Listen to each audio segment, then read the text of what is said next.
أنا اسمي ملك رشاد. ممكن يا سهى تنقلي السلايد. أنا خريجة جامعة القاهرة. This is the place where I was educated about architecture. المبنى الexisting كان شكله كده، وده المبنى بتاع هندسة عمارة. ف this is where I learned about architecture. This is where I lived. This is where I was raised. And إن شاء الله هينقل eventually. المحاضرة هتبقى طويلة شكلها يا جماعة. And this is the kind of architecture and interior that I do. Aspects دي كلها of my life might look separated أو ممكن ما تبقوش قادرين تشوفوا الرابطة اللي ما بينهم. However هم كلهم مربوطين ببعض. And you're gonna see how.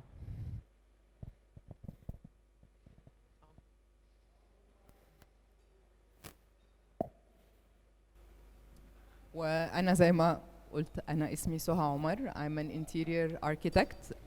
I had a different journey. أنا because my dad had a different job, I moved a lot. I cannot put where I lived because هياخد الpresentation كلها.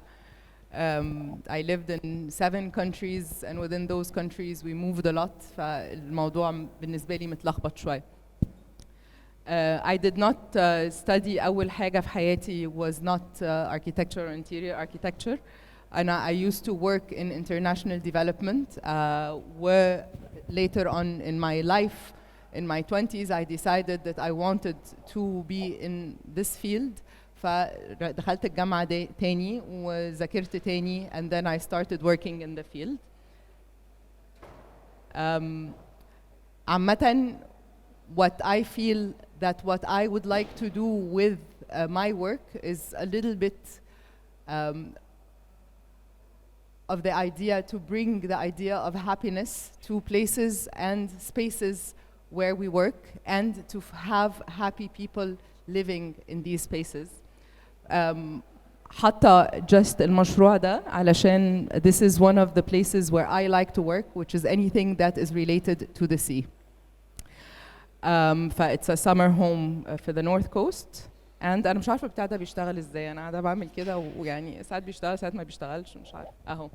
And also I also decided to put this project even though it's not in existence at the moment. هو under construction في التجمع.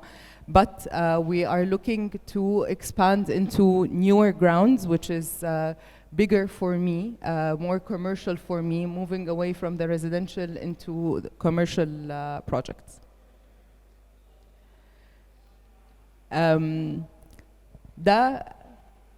Go ahead. كنت عايزة أحط السلايد ده علشان أنا بالنسبة لي it is when we come to speak about identity. السلايد ده بالنسبة لي أنا شايفة إنه هو معبر جدا جدا جدا. identity في حتة اللي هي بتاعة personal identity، وأنا وملك دلوقتي اتكلمنا على حتة صغيرة جدا من identity بتاعتنا كبيبل واللي هي professional identity.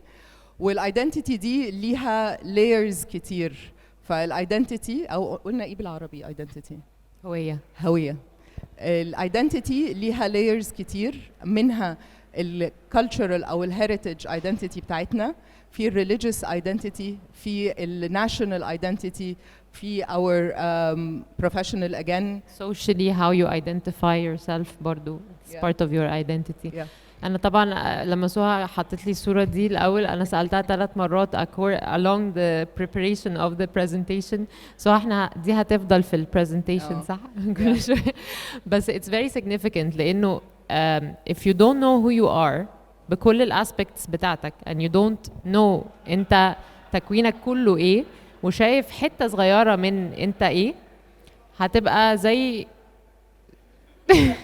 انا اسفة مش قصدي، بس هو شايف ان هو مخطط وهو مش شايف ان هو في حاجات كتير قوي تانية بتidentify ده it's an animal it's a mammal it's راجل أو ست أو part of قطيع أو etc. علشان هو ملخبط نفسه مع الخطوط اللي في الأرض، فهو هو بس شايف إن هو مخطط، فشايف إنه مامي هي we just want to you need to know who you are in so many different ways, and your heritage and your history and your country and your family and who you are and where you come from, and دي كلها حاجات دي part of you who you are. It is your identity and you need to know who you are علشان تبقى عارف انت تتعامل مع اللي حواليك. Yeah. And when you know who you are you can move on. يعني we wanted to highlight just a really important statement. مش عارفة أقراها من هنا ولا لأ بس هقوم. How can you respect others if you don't respect yourself? How can you accept other cultures if you don't know yours? Knowing who we are and knowing our identity and our social identity is very important for respect, for the idea of respect. Respecting yourself as well as others. Yeah. Also having confidence about انت ايه، فتبقى عارف انت بتقدم ايه. يعني في example لذيذة قوي دلوقتي ممكن تبقى relevant لكل الناس، artificial intelligence، الجهاز او البرنامج او whatever اللي بيطلع دلوقتي whatever it is. النهارده انت لو غذيته معلومات كتير هيديلك output دقيق. لو غذيته معلومة صغيرة او معلومات ليها علاقة بحتة معينة وسبت حتة تانية هتبقى inaccurate الاوتبوت بتاعه. We all function the same way in a more complex manner, but you need to have the input handled properly in order to decide what the output is going to be.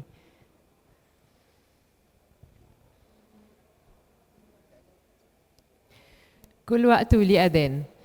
الاركيتكتشر هي الحاجة اللي احنا بنعرف منها الناس اللي زينا كده كانوا عايشين في الأرض في وقت ما تاني خالص كانوا عايشين ازاي.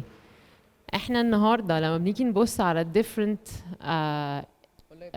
eras of architecture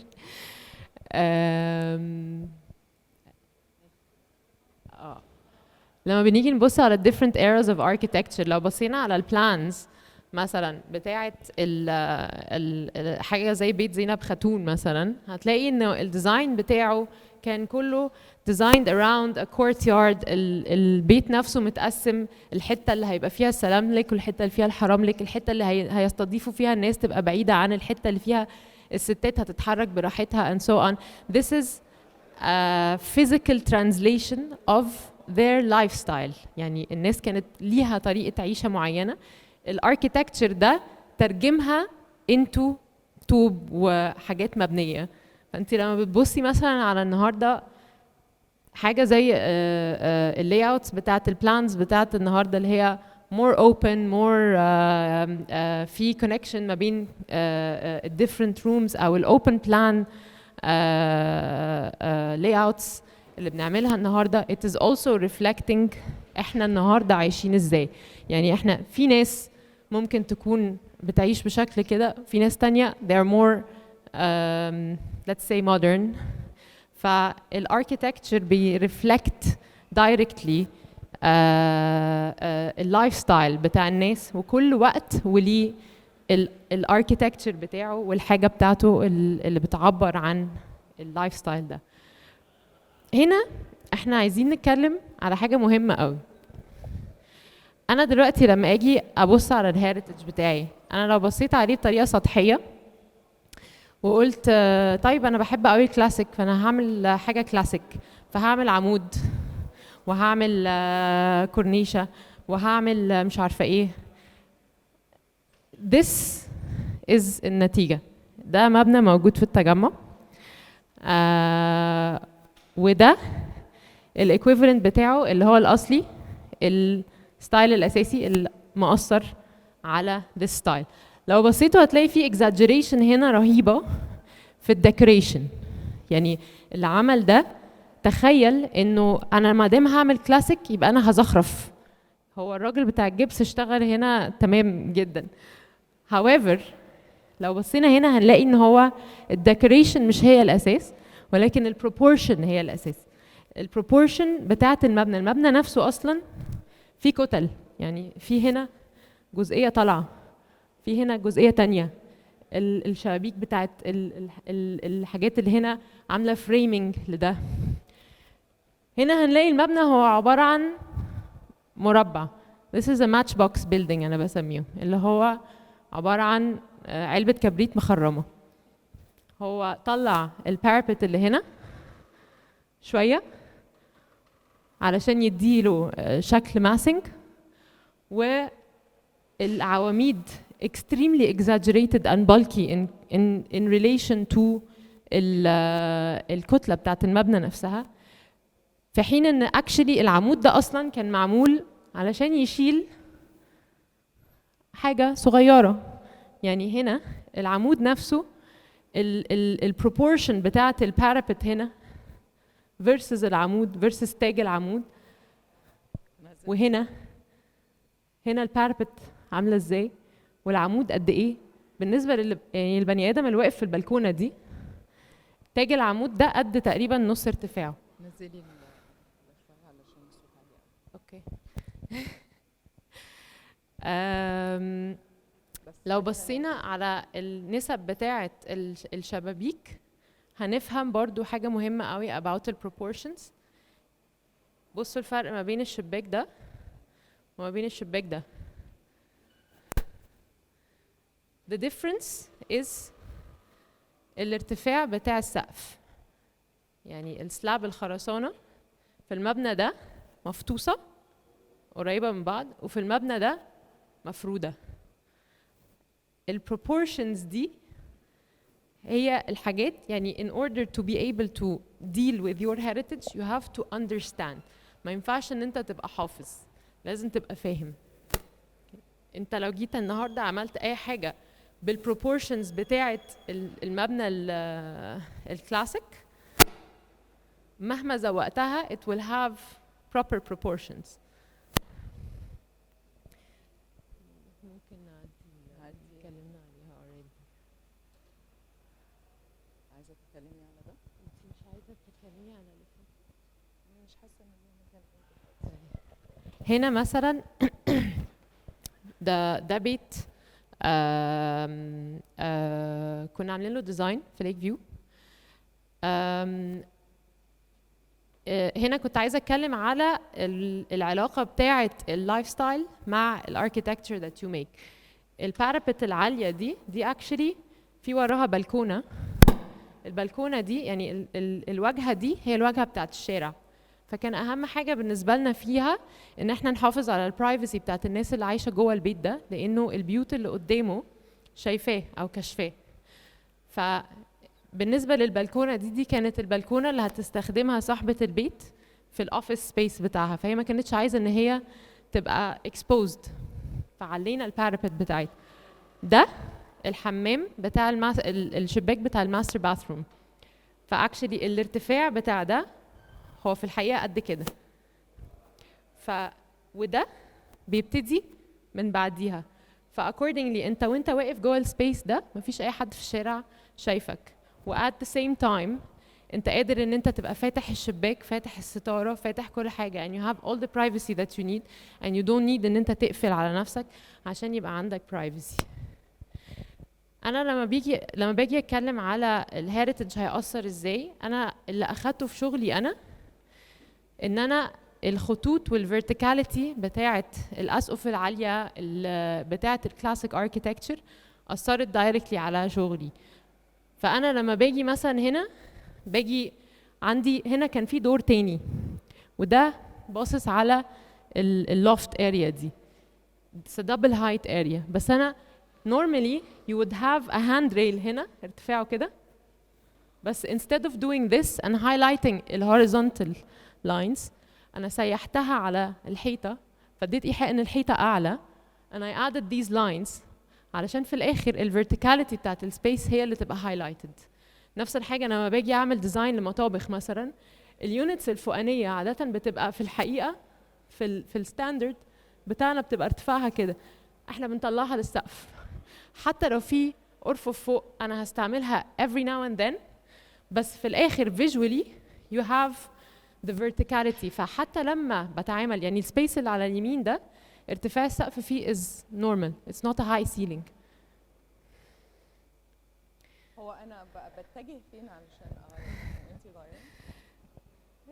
الابواب برضو من الاليمنتس اللي استعملتها، الديزاين بتاع الابواب we redefined الباب هيبقى شكله عامل ازاي علشان نهايلايت ال verticality of any space that we're dealing with in order to make the ceiling seem higher.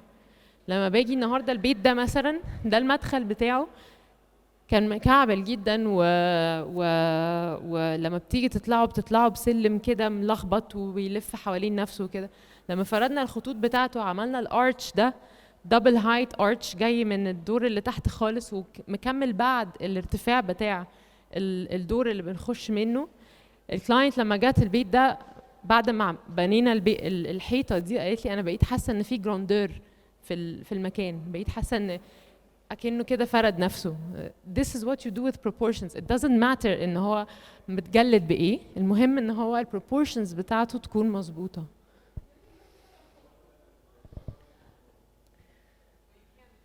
عايزين ننقل شوية من اللي هي الحتة بتاعة ال heritage and understanding our heritage to moving forward to إحنا when we came to move into new architecture. Why did we move into new architecture? We moved into a new phase of architecture that is more like this, like big عمل this amazing structure, amazing actually residential building in New York. He was able to do that because of new technology and new building materials get علينا. These are things that we need to keep in mind, that we respect our heritage, but also there's something new that's happening and we have to embrace it. This is one structure, and I hope you have a time to go back and look at it in your time in New York by Big. Another one is برضو one that is pretty amazing by PLP Architects. And this building is one of those smart buildings that is award-winning. وبرضو it has huge sustainable aspects فيه that are worth learning from it. رجوعاً برضو تاني لحاجة that was that we needed to talk about, which was yes, a lot of the buildings and the structures are trying to use this technology and trying to use the new building materials, but sometimes in a city like Washington DC, واللي هي عاصمة أمريكا، أما جم يبنوا العاصمة، وده مش من كتير قوي، من 100 سنة أو 150 سنة بالكتير، they needed identity and they needed heritage. And so they did not go to the modern and they didn't go to the معرفش ايه. What they wanted to show was they were coming and they are an empire.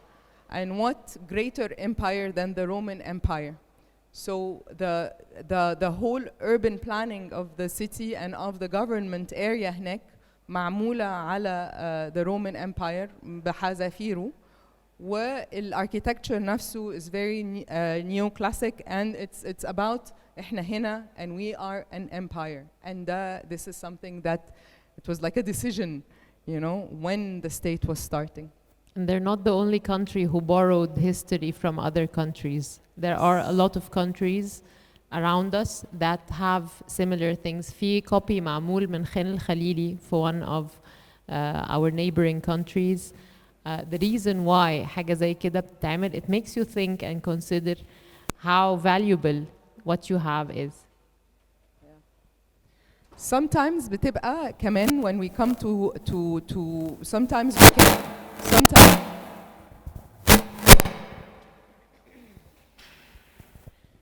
حد الكعبل في السماعة غير sometimes ممكن ان احنا to merge both. فحاجة زي مكتبة اسكندرية، وزي ما تشوفين مكتوب add Egyptian example maybe Alexandria Library. هي we added a really good example of how you add both aspects together اللي هي الحتة بتاعت الهeritage. And this was a competition, and the architect used المبنى بتاع structure was based on the sun disk Ra, and they used a lot of the inscriptions of الهية on the external wall of all our different heritage cultures and languages, and there's a lot of الزخارف دي actually ليها معنى. It's combining both with the interior being really well lit and using a lot of ideas, new methodologies in construction to come up with this amazing structure. It's a very good example of how you can be inspired by your heritage بس من غير ما تعملوا literal physical translation. يعني this is physically في العالم الملموس هو مش مترجم بالظبط، هو ما خدش copy من temple أو عمل copy من عمود أو حاجة وردة اللوتس، بس هو أخد concept و this is what inspired the design. This is يعني we're talking about respecting the present, and this is part of respecting the present.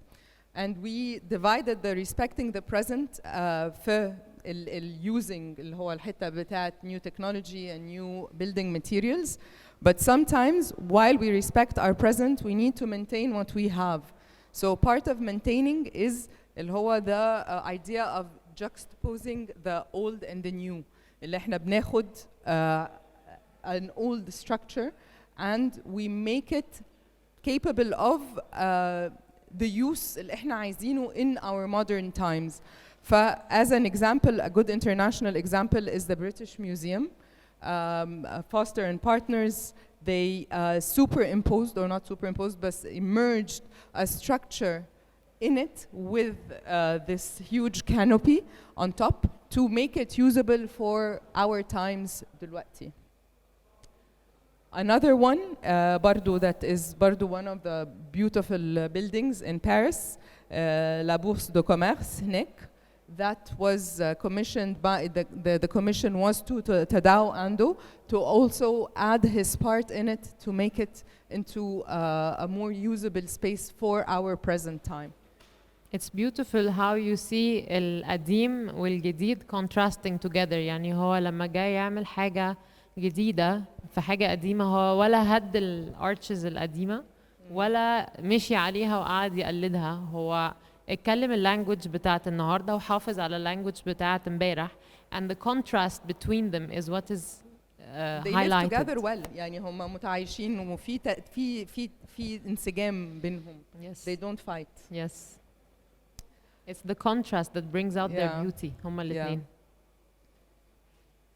This is the second way we do it. A third way that we do it, respecting our present, is through the idea of adaptive reuse, or how to use structures or spaces that we do not want to use them in the way that they were used, and بنرجع لهم الحياة تاني by repurposing them into حاجة جديدة.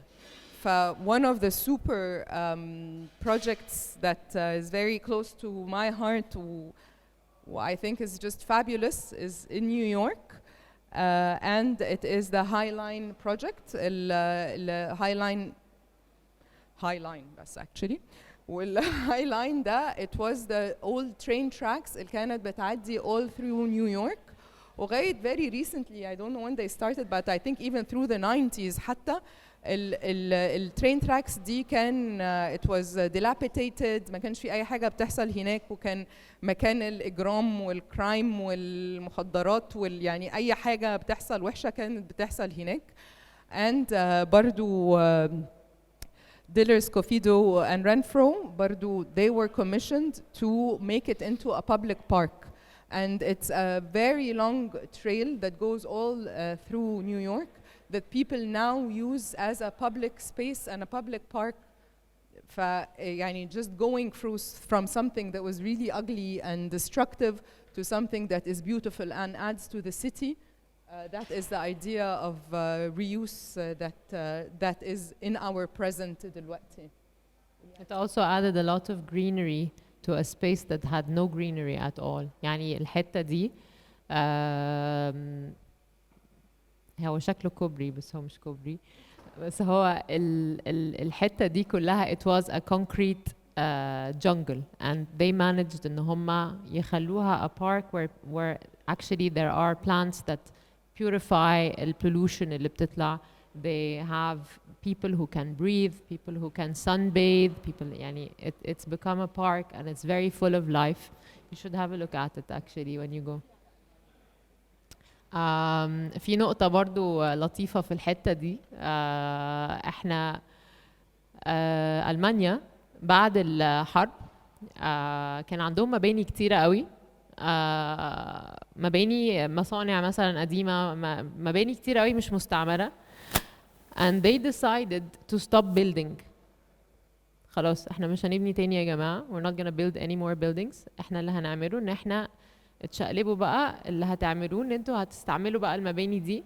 فبقى في الكونسبت بتاع ان احنا نعمل بيت في warehouse و all of these يعني people came up with brilliant ideas on how to reuse spaces that already exist, and actually we have a lot of this here. عندنا بجد نشوف.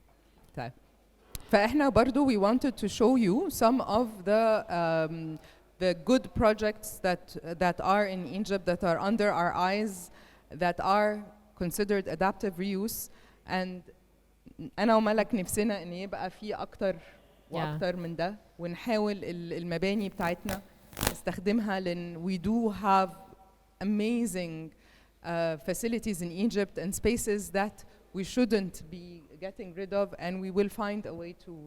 عندنا palaces كتيرة قوي محدش بيستعملها، وعندنا beautiful buildings everywhere. فوي هاف مش محتاجين نبني أي حاجة جديدة. إيه؟ مش محتاجين نبني أي حاجة جديدة. محتاجين. فعندنا الكايرو ماريوت. This was إيه؟ لا أوكي. مالناش دعوة. ففي this is one of the I think this was really done very well and brilliantly. The Cairo Marriott. في بيت السحيمي is used as a cultural center. في ال AUC Greek campus بعد ما ال AUC moved out, it's being used دلوقتي as offices and a space for like a technology hub. واحلى حاجه في الاي سي اللي في التحرير انه you have the old building, the classical one, وقدامه المبنى الخرسانه, and the contrast برضو between them is very interesting. والمبنى اللي معمول بالخرسانه معمول فيه arches برضو to complement. يعني it's a very well thought of project. Another one في وسط البلد دلوقتي في اللي هو مبنى القنصليه, which was القنصليه الفرنسويه القديمه. برضو دلوقتي it's used as an office space and as a office space, co-working space, وكمان for events and an art hub. وفي اللي هي شركة الإسماعيلية واخدة مباني different مباني بتفضي مباني أو مباني اللي هي dilapidated برضو في وسط البلد, because there is a problem في وسط البلد إنه there are a lot of مباني دلوقتي بتتهد في وسط البلد. They are buying them out and they are doing this adaptive reuse of those buildings. And this movement actually inspired إنه the same movement is happening في كوربا دلوقتي. حد راح الكايرو ديزاين ويك؟ المبنى بتاع اللي هو في الكوربا بتاع كايرو ديزاين ويك, this was المبنى ده برضو it was a residential building and then it's being moved into offices and برضو space for events. Another space and برضو إنه برضو في فكرة الادابتيف reuse ده it's a مصنع هنجر في 6 أكتوبر, وخدوا an art gallery اسمه تام art studio and they're using it as an art gallery. I did my master's actually in adaptive reuse and I'm very passionate about it, and especially about adaptive reuse of industrial spaces. فلو أي حد عنده مصنع عايز يعملوا أي حاجة قولوا لي يا جماعة أنا معاكم. هننقل نقلة. احنا كده اتكلمنا عن ان انت تبقى عارف نفسك، تشوف انت الهيستوري بتاعتك ايه، تشوف الهيريتج بتاعك وازاي تحترم الهيريتج بتاعك، وازاي تحترم ان النهارده you have things that are happening today in the world. You have new building technology, you have people who live today with different lifestyles than they used to. And one of the very important things is don't forget to respect the people that you design for. في الآخر احنا في الويلنس بتاع the people themselves that live أو work أو function somehow in the buildings that you design. Don't forget about them. During COVID, especially during the pandemic اللي فات ده، فكرة wellness زادت قوي. How do we يعني هي we always worried pre-pandemic mostly about sustainability and the environment, and then during the pandemic الفكرة ابتدت تغير تبقى more human centric. It's about the wellness of the person. بس هي it's يعني different sides of the same coin. لو احنا بنفيد البني آدم فاحنا في الآخر هنفيد الانvironment برضو. there is the concern for the human زادت أكتر during the pandemic. وأنا وملك I think we do have this human centric أو how you make people well in their space is something that concerns both of us in what we do. How to manipulate the person's experience in the space that you design. By the way, studies about wellness ابتدوا من زمان قوي في ناسا لما كانوا بيعملوا دراسات علشان الأسترونوتس يعرفوا يسرفايفوا في الصواريخ. they realized ان في aspects معينة مهمة ان هي تبقى موجودة حوالين الإنسان عشان الإنسان ده يعرف ان هو يعيش ويfunction properly, otherwise this person is going to malfunction. And there are things دراسات دلوقتي وصلت لها زي sick building syndrome مثلا، ده حاجة ممكن تتسبب في long term illnesses and issues with your health that aside from increasing stress, increasing يعني decreasing functionality, efficiency. يعني عندنا مثلا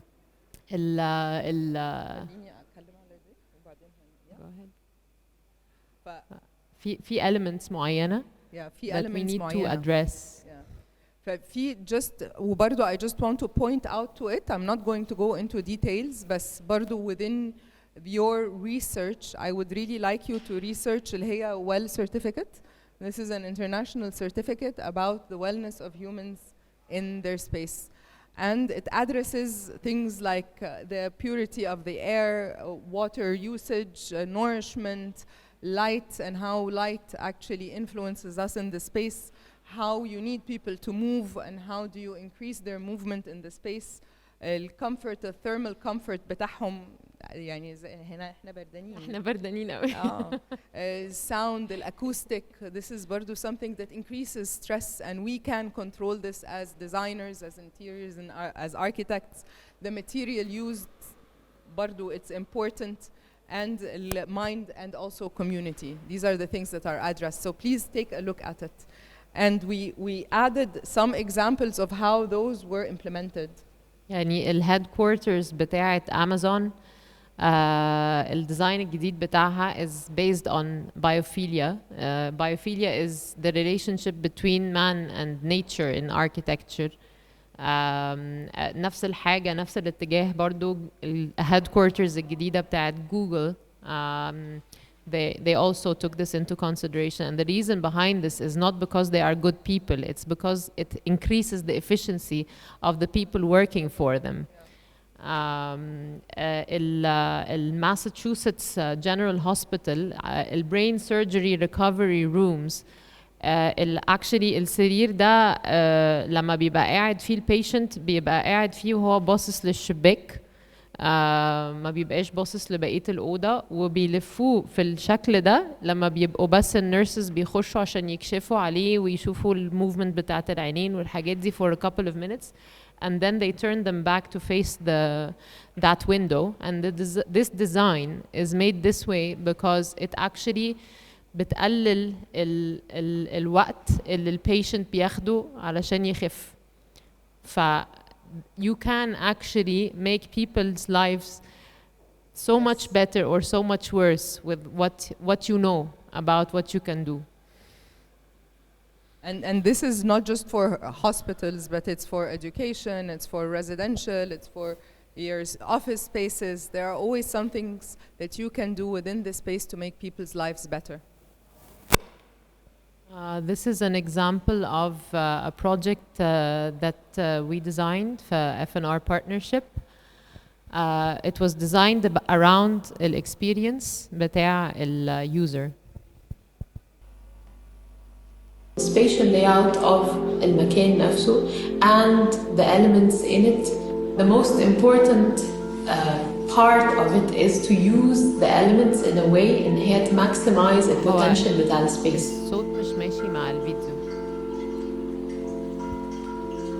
لما بنيجي نشتغل مع اي كلاينت وبنخلص الديزاين بقول له ان انت هتستلم 80% من الديزاين. جزء كبير جدا جدا من ده ان احنا بنشتغل ديزاين بيلد، اللي هي الفكره بتاعت انه يو امبروفايز وانت جوه البيت. السبب الرئيسي من ده هو ان انت بتبقي بتشوفي الانرجي بتاعت المكان وانت جواه.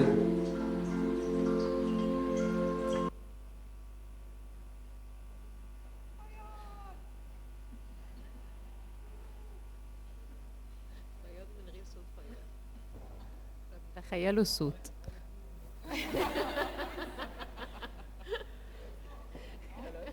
انت ممكن تتكلم مع الفيديو. ممكن نشغل الفيديو اللي بعديه بليز. Thank you. أنا هفوت اللي بعديه. I think they have to play it. طب ممكن نرجع لل. I see kids having breakfast in the kitchen, a gathering outside in the garden, people just enjoying their life. عندي الإحساس إنه بعد ما أسلم البيت هبقى عايز أخده معايا. anyway.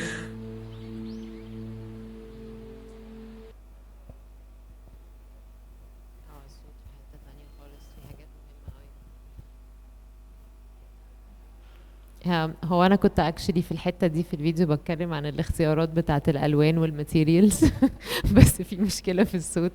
ف يعني I was talking about how we use natural materials and we played with textures instead of playing with colors, and we only focused on using one color. And actually that color was so important that we went into the details of السجادة هيبقى فيها الخيط لونه ايه، والكوشن والكنبة اللي بره والتايلز اللي محطوطة في البيسين و all of this was. وفياض هنا كان بيقول ان هو عايز ياخد البيت معاه وهو مروح. in conclusion احنا there's actually حتة مهمة قوي Soha you need to فاحنا اتكلمنا again we wanted to bring the idea of wellness برضو full circle. فكرة انه ال idea of wellness even if we're talking about it دلوقتي as a wellness certification وان هي فكرة جديدة وتوجه جديد. الفكرة دي كانت already مع المعماريين القديم يعني the older generation زي حسن فتحي. When he was building his homes he was worrying about the materials, he was worrying about the heat conditions, he was worrying about the light, he was worrying about the circulation. دي الحاجات اللي كانت شغلاه وهو برضو بيصمم وكان عنده تولز مختلفة. maybe التولز ما كانتش زي التولز اللي هي التكنولوجي والنيو بيلدينج ماتيريالز بتاعت دلوقتي، بس التولز بتاعته كانت مختلفة زي المشربية وملقى في الهواء والكورت ياردز يعني he had other tools he used علشان يؤدي لفكرة الويلنس. Well, it's interesting actually إن هو he learned from the heritage إن هو مثلا he was using breathing materials instead of dead materials, and he knew that this would affect how people feel in his spaces. And ironically research بعد كده on wellness proved إنه الحاجات دي are actually better for the people using the buildings. We already have the knowledge. We don't need to reinvent the wheel. Yep. وكنا عايزين برضو نخلص عشان احنا يعني قررنا نصعبها على نفسنا ونحط فيديوز يعني. فآخر فيديو لو عرفنا نشغله بتاع حسن فتحي. هنحاول نجيب صوت برضو. devant vous, horizontalement, avec les minarets qui jaillissent, aspirant vers le divin, et la ville qui joigne le ciel avec l'appel Dieu est grand. Et tandis que là, la ville moderne, congestionnée et confuse, qui joigne le ciel avec quoi? Avec les bureaux, les salles à manger et les salles de bain.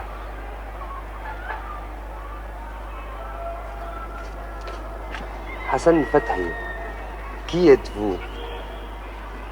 Je suis un architecte qui a perdu tout point de repère dans sa société arabe.